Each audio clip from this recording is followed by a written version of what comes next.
I'm pulling for the underdog. I want to help them get there. I was the underdog. I shouldn't be here. And any business, it comes down, I call it the trade. It comes down to three things. It comes down to growth, retention, and conversion. And inside of those, all those webs that can come out from that, you just apply it to the industry and you can find your pain points and where you need to push on and why you're not succeeding. You're listening to Home Care Hindsight, the podcast where we talk with home care leaders about the big mistakes they've made and the even bigger lessons they've learned along the way. I'm David Knack, head of sales here at Zengage, and I've built a career on the idea that we learn a whole lot more from our mistakes than from our successes, which is great because I've made a lot of mistakes. I've gotten to know some of the leaders in this industry who've built amazing businesses and are super well respected. So I thought it'd be fun, instead of asking them about the great things they've accomplished, to have them tell the story of one of the biggest mistakes that they've made and how that mistake changed their thinking and the way they run their business.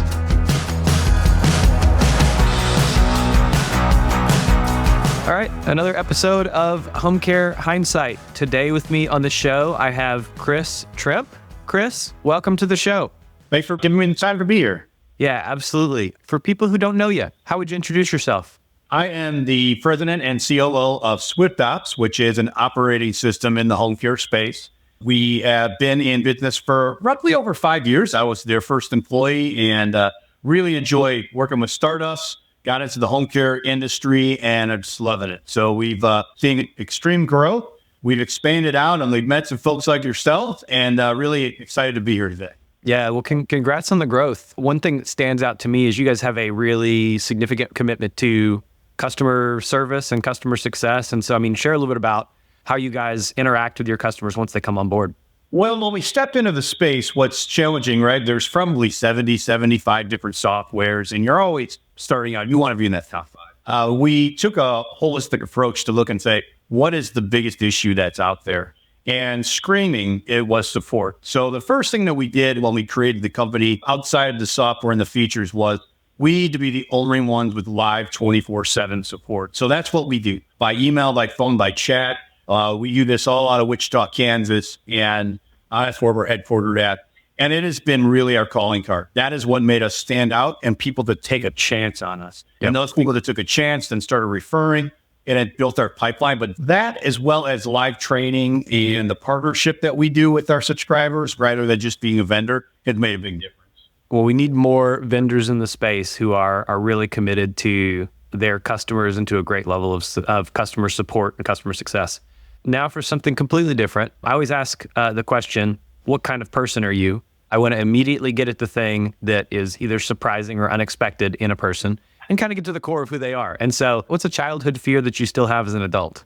This is a great one, and everyone always laughs at me. So I grew up in Chicago, in the city, the Northwest side. When you're growing up there back in the late 70s and 80s, there's not a lot of swimming pools. The YMCA was not what the YMCA is right now. So I never learned how to swim. So I have an extreme fear of drowning. I went to a party when I was probably 7 or 8, and one of the people at the party threw me in a 4-foot pool and didn't know I couldn't swim. I was a very short child too. So that instilled the fear even more. But the best part is now I'm 49 years old. I live in Kansas. And when I moved here, I bought a house and I decided to put an in-ground pool in. So I have a 10-foot deep in-ground pool. My kids could swim. My wife could swim. My friends could all swim. I cannot. So I have to float, or if I want to go in the deep end, I have to put on a life preserver and they all sees me, and it's a good joke. But I still have that fear of drowning. It's crazy, but I'm the only person that cannot swim that put all this money into a pool. Yeah, that's a pretty significant investment to just have your greatest phobia. There'd be like a giant spider statue in your backyard. I like the idea that somebody comes over and they see your life jacket and they're like, oh yeah, you got a boat? And you're like, no. Yeah, no. It's for me to be able to jump in the pool. That's amazing. Well, Chris, really good to have you on the show. You guys have built a really great team and a really great product at SwyftOps, but that's not why you're on the show. Instead, I have people who've accomplished a lot come on the show and share about a big mistake they've made in their business and all the stuff that they learned from it. So what's your big mistake? Big mistake. Man, I spent a lot of time in different industries, but I was always in a leadership role once the career started moving.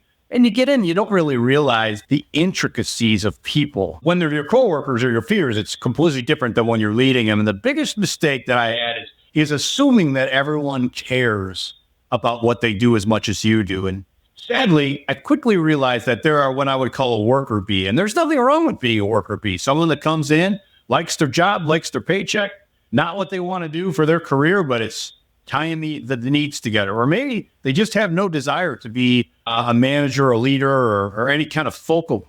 When you realize that, you have to find a way to connect with those folks. So my big mistake was just assuming, okay, everyone's got passion. They all want to get to this goal. They don't. And you have to be able to find the why, what their passion is. If it is their paycheck, okay, great. That means they want to make more money. Here's how you make more money. How much do you need to make in a week or a biweekly paycheck that's going to really make you happy?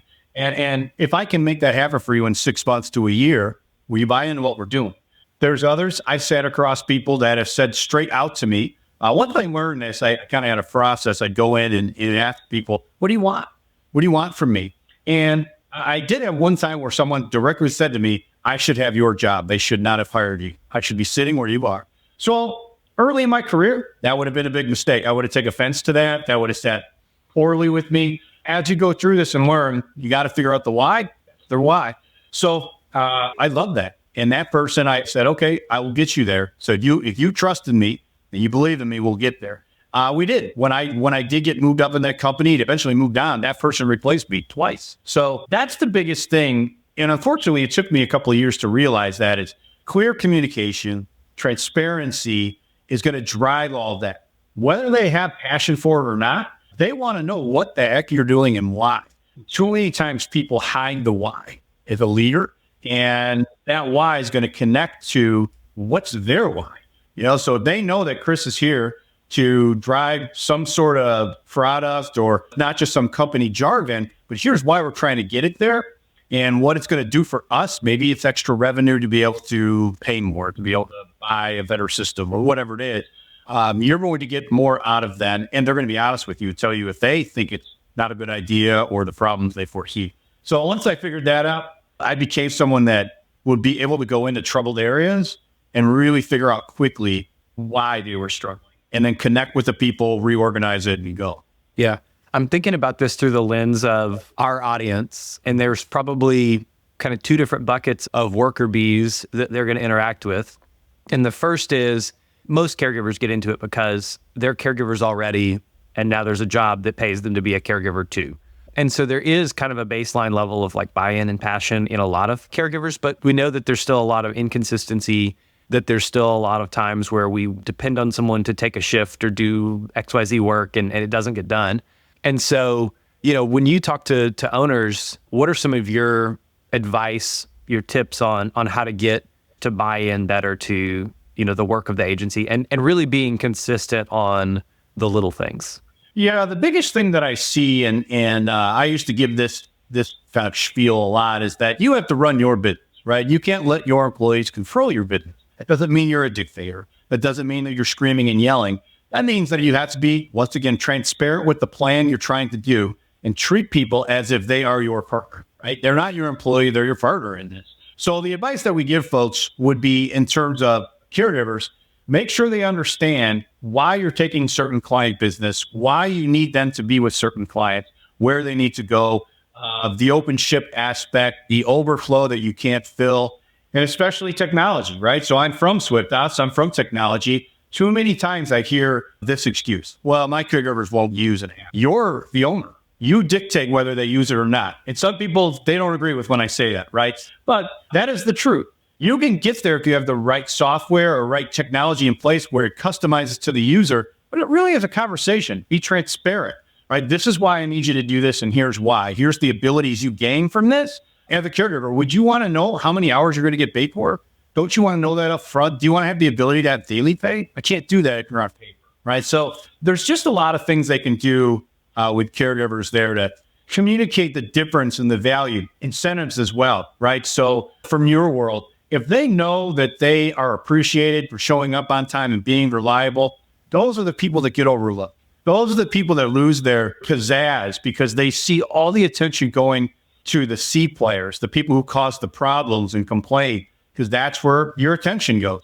And now I'm doing my job and I'm not being recognized. So gamification and just the overall recognition that those type of programs or platforms like yours is Engage bring huge. Yep. That's transparency. That's showing them that you care. That's the advice we give. And you have to have these tools. People can like you up and down the road. They will only work hard for you if they know that you are helping them gain whatever goal or their why of what's there and understand why you're trying to do that. That's such an important point is, when you look at like Gallup's employee morale kind of checklist survey, it's, one of the things is if I do good work, I'm confident that I'll be recognized, agree or disagree. And the reality is in a lot of home care agencies, the things that I hear from the owners themselves is like, our best caregivers hear from us the least. And that doesn't sit well with us, but given the kind of tools that exist in most agencies, it makes sense that you spend 80% of your time on the 20% of caregivers who are really difficult squeaky wheels that need a lot of attention. And you've got folks that you can depend on. And thank goodness it's out of sight, out of mind, because running a home care business that way is exhausting enough without having to text all your good caregivers too to make sure that they're good. Yep. And when you've got those folks, you need to make sure that those 8 players become like peer mentors, whether they want to or not. They have impact by their voice. They're where these other caregivers want to be.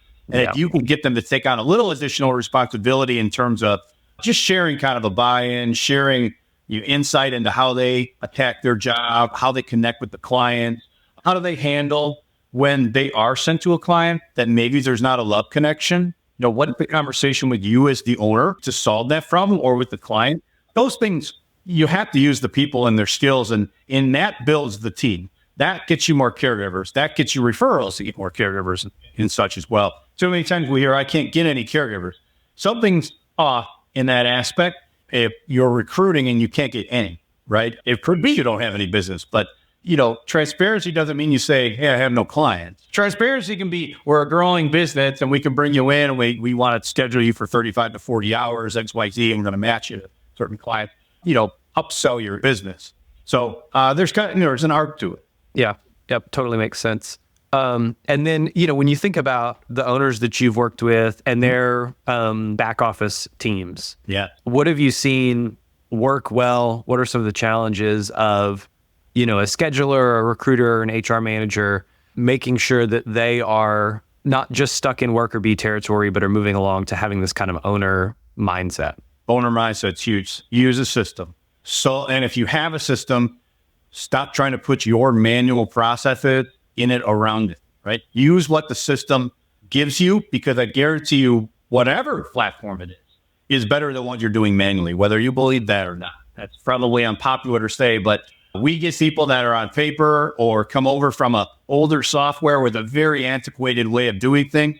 And they're like, well, I want it to do X, Y, Z. Well, no, that's the way that this worked in 1997. Why would you want to go through 17 profiles to fill an open shift? You shouldn't have to do that. The system can do that for you. So for these folks, especially schedulers, owning their realm, right? Making sure that there's not a lot of turnover, right? So from one shift to another, one scheduler to another. Data in, data out. Good data in is going to get you good data out. Leaving notes for each other, communication, and owning that. For the folks that are HR, business development versus admin, utilizing the compliance features, utilizing the different electronic aspects that you can in a system, huge. It's going to save you so much time to be able to document things in a system rather than do them on paper and then double duty, put it back into the system.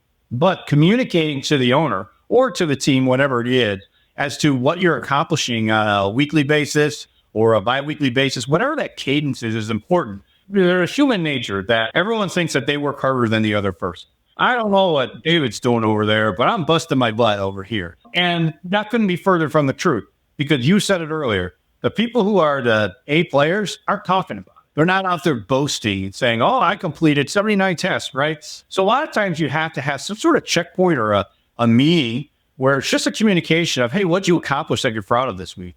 I did X, Y, Z. Okay, thanks, Bob. Go to the next person. If you do that as an owner, you'll see who the peer leaders are in your scheduler group or your admin group. And those people now you can empower to say, okay, I want you to have these type of meetings with this group as the peer leader. And suddenly you've got a little chain of management and leadership communication without you there. And when you're not there, there's more honesty. That's just the way it is. Not everyone tells the owner that God's honest truth, right? Yeah. So that's the advice that I give them, is to create this hierarchy of communication, accountability. And it's never call out. If you didn't accomplish something you're not proud of, you say it. Hey, you know what? This is a tough week. The whirlwind got me. Here's what got me. 3 call outs. I got sick. This and that happened. Then you just have a conversation about, hey, next time, reach out.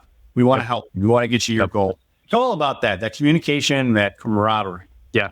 Well, I think the two things that I'm hearing you talk about that are often missing, and they just are easy to have slip through the cracks, is like a baseline level of recognition amongst the office staff of, the owner setting the tone for, we shout out good work that happens in the organization. Because I think it's so easy when your head's down in your world to feel like you're working super hard and nobody else is working nearly as hard as you. Well, when you see, here's what so-and-so accomplished this week, that shines a light on the good stuff that other people are doing. And when you hear, hey, Chris did something really great this week, it makes you feel good to be recognized in front of your peers. And then, so that's something that we do, like in Slack at our companies, we got a kudos board, and we just, we shout each other out when we see good work happen, because we're a distributed team. And, I think it's easy to feel like we're kind of all working in our own silos, but just seeing kind of the secret sauce of everybody's work coming together and making an impact on the stuff that we're delivering for our clients makes us want to work harder for one another. Yeah. And really for me, early in my leadership career, I went through, everyone takes courses, leadership courses, all of that. One that stuck with me was the 4 disciplines of execution. And I don't believe in everything that I learned in that. I got certified to be an instructor in that and all that, but not all of it connected with me, but there's parts of it. And part of it are those meetings. Those, it goes to a higher degree where if you really want to push it through for that recognition, you create a board that everyone stands around towards whatever your wildly important goal is, your top goal. And everything that you do, these commitments you make per week of what I'm going to accomplish, is what is recounted. And you're working towards this goal. And you're right. There's recognition, there's accountability, there's communication, there's transparency. It's all happening on a daily basis in these little huddles and then weekly in a larger meeting. So I kind of took that and morphed it into my own style when I took over different businesses, and it's worked really well. Sounds great. We'll move to the next segment here, which is about something that is totally underrated in the industry. People just don't see the value of it, and you think that they should pay a lot more attention to it. So, and this is across the board, not just in software landscape. I mean, any kind of company, vendor that you partner with, support. That should be the first question that anybody asks on a demonstration. And the question really should be around, what are you going to do to help me at 2:00 in the morning or on a holiday or a weekend? And it blows me away how many people settle for crappy support. It also blows me away how many platforms out there boast the greatest support, yet they close. So that makes me chuckle, because we don't close. How can you have the best support when you aren't open 24 hours if you cannot answer in real time? So that is the biggest thing that just shocks me, that is underrated in terms of any type of vendor you work with. If you have a problem, you don't have time to wait 4 hours for an answer or 24 hours for an answer. So example, at SwyftOps, we're real time. We have no ticket backlog. If you are in trouble, you reach out by our chat's the most popular, but you can call us or email us. And there's people just waiting there to answer. I can't tell. Thanksgiving just happened. We have a bunch of Canadian offices, right? That's not Thanksgiving for them. So our American offices, our US-based offices, we don't hear much from them. But the Canadian offices, all day, all night, we're reaching out. Billing, payroll, these are the things that people call about. Time-sensitive issues. It's not, I can't log in. I need to get these invoices out to make my payroll, and you need to help me right now. So the fact that so many settle for just this poor, I'm open from 8 to 7, we don't do weekends, you can submit a ticket, we'll answer within 3 hours. It's just crazy to me. And once I have seen it, once they experience that we are not exaggerating, we are real time, that has been our calling card. I spoke with a large franchise group one time in the last, multiple times, the last 5 years. One in particular just did not believe me. They just kept asking the same question. Well, but what's your ticket log? How long does it take for you to get back to people? There is no ticket. 5 seconds? And we answer in 10 seconds, right? So you stay on the chat as long as possible. We don't have a clock on the wall. So that tells me that the norm is just underrated. The norm in support and excellence in support is what you're going to get if you pick the right vendor. Not everyone can be 24/7. They should have a solution for what's going to happen when you need help after hours. Yeah. Well, and yeah, I mean, there's enough turnover in the office staff in this business that you've got people who need to learn to use systems that are going to be responsible for stuff and have a reasonable expectation of when they can hear back on, a training issue that they're having because they're new in their role. And it's, we want to minimize that frustration and make sure that they get off to a great start. It's huge. You need that. For us, it's easy because people come in and they're like, I don't know how I'm going to learn this. Well, you go through my trainings and give you a recording, but I always tell them, you're always in the training room because we're always there. We're always there to reach out. We'll help you. And, we angled it as we're going to be a partner, not a vendor. So I'm going to, I give people, when I, in all honesty, I was the first employee. I did all the sales. I did all the support. Sure. Don't every role in the company that exists now, I would stop and give them business training if I needed. And we still do that. Well, we'll stop and say, hey, you need to think about how you're going to get your caregivers to get the app and what they're going to train on and how you're going to coordinate this. And they can reach out to us for help. But, what's it going to look like when you hire a new scheduler? Who's doing your billing and payroll? How are they communicating? Who's verifying the shifts? What are you looking for in a profit margin in terms of, rates and such? Because you get that question a lot too. What should my rate be? I don't know. That's something you need to learn and do your type of business research to know where you should land on that. So being a partner is huge and that's underrated as well. Yeah. Well, we talked about a big mistake that you've made in your career. What's a little mistake that you see home care owners make all the time that if they quit, it'd make their lives or their businesses like 10 times better? Automation. They don't do it. Not connecting the dots is really what I mean. So I'll just paint the picture of when you start an agency, you need to be able to do three things. One, run the agency. That's the software like SwyftOps. You need to be able to pay your people. So you need a payroll processor, regardless of what software you pick. Even if they have payroll and they claim it's theirs, it's built in. They're white label. And number three, you have to collect your money. So you need a merchant service provider. You want all that to be included in your software, connected, integrated, so that you can run payments from the system. You can produce your payroll from the system, have it flow over to your payroll provider easily and run your payroll. Those are the three things automatically. What I find is that people say, oh, well, I just use Square. I just use Gusto. There's nothing wrong with those companies. I mean, if they connect to your software, great. But a lot of times people are looking for the cheapest solution. And I get it. But in the long run, the time you're spending outside of your system and then duplicate. If I run a payment outside the system, now I got to come back and I got to record it in SwyftOps or WellSky or AccessCare or whatever it is. So that aspect, then start thinking about training, gamification, onboarding, surveys, net promoter score, right? All these things, if they can all connect to your one operating software, why would you not opt into those vendors? Why would you use something outside? It doesn't make sense. All your reporting would be in one. All your tracking of this is in the same system. The automation saves you so much time, but this is a little mistake that people say, I don't need that. I'm just going to use this gamification software that my friend Bob created. I get that. Oh, I got a local bookkeeper. He's going to do everything for me. Okay, well, that's great and all. He can still do that. Get Bob to use the right payroll provider, right? So we give a lot of advice on automation. We refer vendors, and it is not out of trying to make any money. We are trying to make your operations as smooth as possible. We only add vendors that we have vetted, that we trust, and we know are best in class. One of the things that I talk to people frequently about, and that is just really hard to put a real dollar amount on, is the cost of that time that's taken up by manually pulling data from systems, making systems talk to each other by somebody on the team pushing buttons. And so there's so many times where we're talking about being able to tie automated incentives to stuff like clocking in and out on time and using the mobile app to clock in and out and doing documentation and et cetera, et cetera. And they've got a pivot table where they've got all of this caregiver activity tracked. And what happens is like somebody's job is spreadsheet. And that's sunk cost in a lot of owners' minds of like, well, I'm already paying that person to be here. There's no real, like, I don't want to invest extra money in a software. I'm already paying this person to do that. And it's like, I understand it's difficult to track that time. But the question is like, what's the high leverage activity that person could do that a machine can't do that they're not doing because they're spending their time heads down, looking through reports. It's probably wearing them out. It's probably not their favorite part of their job. It's not filling up their bucket.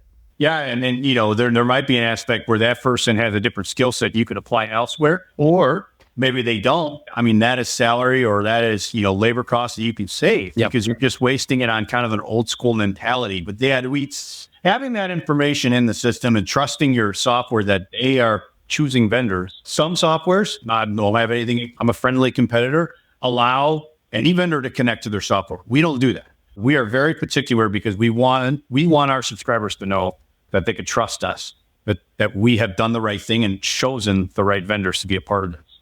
Yeah, totally makes sense. All right, let's move to the win of the week. We talked about a lot of mistakes that have been made along the way, but what's something that's happened lately in your business that you're proud of? So this is, you say win of the week, but this is kind of an ongoing win for me. It's very, very cool. I mentioned I was the first employee, right? When I applied for the job, I didn't even know what it was. I just knew it was a software in home care, and people that brought me on, great people, but it was me sitting in an office all by myself. And there was times where I thought, oh no, what did I do? How am I going to get this from zero to where we need to be, right? Yeah. We rented space inside of another company. We didn't have any employees. And little by little, we started to build out, right? I had to build all the policies, all the sales. I did all the jobs, which I always tell business owners too. You should know what the scheduler is going through, or you can't tell them what to do. Sure. If you start barking orders or think that what they do is easy, you're afraid. Yep. So you have to do it to understand it. So I've done all the roles. And now what's really, really cool that I'm proud of is that we've gotten to the point where now we have a headquarters. And I can walk into that building and there is a team that is there. There's multiple offices. There is a company that exists, that lives and breathes, and a culture that was created from me sitting in an office and making hard decisions on people and saying, this is the type of personality we want. This is the type we don't. This is how we're going to treat subscribers. This is how we're selective. We do not take all subscribers. Sure. It probably makes some people mad that we say, no, you're not the right fit for us. But we made that decision. So to be able to see the risk that I took and the risk that agencies took on SwyftOps, and then just look at all the ideas on people, on policies, on everything, it's paying off on a daily basis. It's just very, very satisfying for me and personally and then professionally. It's a continuing win. And we bring people on, and we just moved someone over from support. They were overnight, moved them daytime, and we just trained them. Now they're doing our training. And I talked to this person, and I was immediately just impressed. And just to watch the development just in the last 6 months of this person, it's amazing. And that happened across the board. There's a guy in our support, his name's Remy. When he first came on, I don't know if he can do this. And he's just tremendous. And he's a really good guy. And he's learned, and he put in the time, we put in the time. And you see this development. I mean, I could go on about everybody. Hunter is a manager for us. That is very, very pleasing just to watch people kind of take your vision and run with it. Yeah, that's really exciting to hear about. I'm employee number one here at Zengage, and it's a big risk to jump in. I know, like, the listeners are probably like, yeah, you think it's a big risk to go get a W-2 job somewhere? It's a big risk to start a home care agency and go out in a business where you're racking up expenses before you're stacking revenue. So probably people listening to this are like, these two software wimps couldn't handle a day in my world. But I do think, one of the milestones that I'm hearing you talk about is the people that you've brought on and the way that they've, really embodied the mission and the culture and the vision of your company is something that it sounds like, on kind of your career accomplishments leaderboard, that's pretty high up there. That's right. Yep. And I think what made us special, right? So I put my own buzz on it, but really what connects with home care, just what you said, these guys, I own an agency. I'm one of a few owners. The other owners of the company, that they've had home care agents. Our main developer, he's built 3 different softwares in the industry. Our other owners own their own home care agency, sold those after being successful. So they taught me, like, in all honesty, I know what I know because of them. Yeah. They took the time. And then I learned from the agency owners as we go on. But I agree. I respect the risk that every home care agency owner is taking. That's why I want SwyftOps to take the time to partner with them. If I can impart some business knowledge, some procedural help along with my system, which I know is going to help, I'm doing my part to help them succeed, because not everyone comes into it the business savvy of maybe you and I went through the corporate ranks and all the bruises and scratches we have. Things that people can learn from that is very, very valuable. I think that's part of the different spin to what we do. Yeah. I mean, that's one of the things that really stands out to me about the folks that I talk to in this industry is, I mean, there's some folks, obviously, that you and I both talk to who have way more business savvy than I do. They've built a successful career elsewhere, and kind of their victory lap before retirement is to start a really successful home care agency to have an impact and all that kind of stuff. But we also both talk to so many people who get into this because they don't know what else they would do with their time, right? When mom got sick, we became her caregiver. We found home care and it was the best thing ever. Or we found home care, had a pretty lackluster experience, and wanted to make sure that we were able to deliver something a whole lot better to the market. I mean, both of those stories are not, we ran the numbers and it was a good investment. It is, no, there's a mission-driven reason we're in this space. And I love talking to people who know way more about business than me, but I also like talking to people who are kind of almost taking this leap of faith of like, we've got a reason and a why that we're doing this, and we're going to trust that we can figure the rest of this stuff out. And so I love talking to those folks and being able to share what I learned from some of the best owners and operators in this space. Yeah, that's totally true. And a lot of them are coming from a different industry. They got business savvy. One issue that I think that if they could correct it, not trying to force that industry specific procedures and operations and belief into home care, it's taking the ideal and adapting them in. But I'm a fan of Rocky, right? I'm pulling for the underdog. Yeah. I want to help them get there. I was the underdog. I shouldn't be here. And any business, it comes down, I call it the trifecta. It comes down to three things. It comes down to growth, retention, and conversion. And inside of those, all those webs that can come out from that, you just apply it to the industry, and you can find your pain points and where you need to push on and why you're not succeeding. That's what I try and impart to these folks is, if you can't grow, you can't retain. And if you need to convert in order to grow, you don't want a vase with holes in it. So you got to figure out what, two kinds of growth. There's the new client growth, and then there's your growth upon, your billable hours or your current clients, what you have. So home care being unique in the aspect of retention, you don't control. When it passes away, you have to have a strong enough pipeline and then new clients to be able to keep up. But those are the type of things I get. Yeah, totally. I want to help those folks that have a dream, help everybody. But those folks that have a dream that can benefit from anything I could share, whether it's software or insight, that's what we love as subscribers at SwyftOps. Well, that's awesome. Before we get off here today, what do you want to plug? Where can people find you? So SwyftOps.com. If they want to have just a quick conversation with us, there's a consultation call, 15 minutes. There's also a demonstration link that's in there. Or you could just call us. Our number's on our website. And easiest way, if someone doesn't want to go there, hit up sales@SwyftOps.com. If you want to talk to me directly, you can use that. I'm copied on there. I will email you back directly. And if you have any questions for me, I'd be happy to answer them. Yeah. Well, Chris, thanks so much for making time to come on the show today. On behalf of the team here at Zengage, thanks for listening to the show. We'll be back next week with another episode, so be sure to subscribe wherever you listen to podcasts on Spotify or Apple or YouTube. Leave us a rating while you're there. It helps other people find the show. If you have comments on the show, drop me a line, david@zengage.com. Would love to hear from you, chat with you there.